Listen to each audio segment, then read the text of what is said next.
Alright, here it is, the Deadeye Devastator, my strongest build in the division.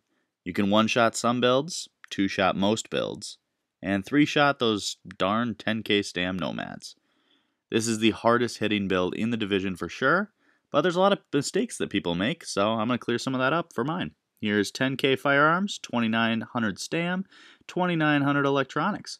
Because you're a sniper, you don't need stam. If someone gets up on you, they're probably going to kill you. Okay, our main weapon is M700 Carbon with Deadly, Prepared, and Elevated. And then here's the attachments. We're trying to get crit damage everywhere we can get it, because that's basically base damage with Deadeye. Backup weapon is the Heal with Deadly, Accurate, and its exotic talent. That exotic talent, if you hit skill proxies like turrets or weak points, you're getting a good buff. And then I run Accurate to keep more shots hitting at that center of my reticle, which is great for, if you've watched my Deadeye montage, those tack-link heal burns that I'm doing. Backup weapon, I run a pistol, keep my cool-headed one around, you're really not going to use it. Okay, chest piece, we are running firearms, and it's a reckless chest with enemy armor damage, skill haste, kill XP. Minor, you probably should have ammo capacity. I doubt you'll run out of ammo as a Deadeye, it's very rare. That enemy armor damage, you can start out with health there until you feel more comfortable to go to enemy armor damage. The enemy armor damage equates out to barely any actual damage, but I don't know, difference between black bar and a kill, I guess. On the mask, I've got firearms roll, skill power, which is important, and then your minor is not that important. I guess damage to elites would be god roll. Knee pads, we got firearms roll, crit damage, and then your minors, once again, they really don't matter. If you're going to get status effects on you, you're way too close to the fight to be a Deadeye.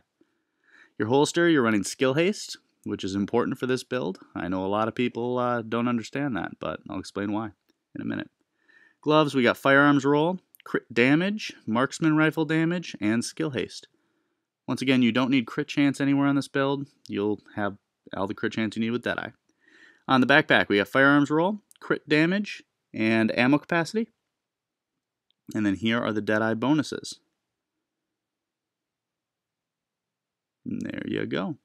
And then also for the 6-piece, I don't run it, but sometimes I keep my 6-piece Deadeye chest around. I have it all almost completely optimized, just in case. And then for your mods, we've got Firearms Skill Haste and Pulse Critical Hit Damage. And those are going to be all over, but I'll still show you. Pulse Crit Damage on the holster. Firearms Skill Haste and Pulse Crit Hit Damage on the knees. And the mask, Firearms Skill Haste again. On the chest, Firearms Skill Haste, Firearms Skill Haste. And that equates out to some pretty cool stats. First one is look at the crit hit damage. My goodness, I think that's max. You might be able to get like 1 or 2 more %, but I don't know for sure. Enemy armor damage, it's 6%. It's really not that much, but then we got skill haste, 40%, and with our 100,000 skill power, that's what gives us almost a 20% crit damage pulse that comes back pretty darn quickly for a firearms build. And this is going to make sure that also on top of the booster shot, which is going to give us 10% more, so together that's about 29% more damage. And with the skill haste, we always have that up, so we're going to be hitting really hard. That's why people don't understand how this Deadeye hits so hard. Also, we run attack link. No other build do I run that, but on this one it makes sense. Our talents, we got critical save because you need all the resistance you can, strike back because we want those skills every time we can, tack advance for more damage, and steady hands so when you enter cover, you have no recoil. And if you've watched my Deadeye montage, you can see all the times that I'll come into cover with the heal, and it's just a laser beam. It's so strong. If you really want, you're running with a team, you could switch to a green, and then you could switch to combat medic instead of tack advance. But that's very rare that I'll do that because this build, as it sits, is perfect, in my opinion, I guess. The only thing that's pretty variable is you can switch up that enemy armor damage for health if you're feeling like you want to be a little tanky, but you're a sniper. You really shouldn't be worrying about being tanky. Your job is to try to kill people as fast as possible.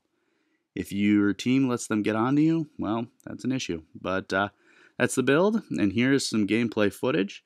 I've got a little bit of a skirmish footage where I get a couple good shots, and my accuracy isn't perfect. I mean, I am human, but for the most part, it's pretty good, and this build just hits so hard that people can't counter it until they rush you.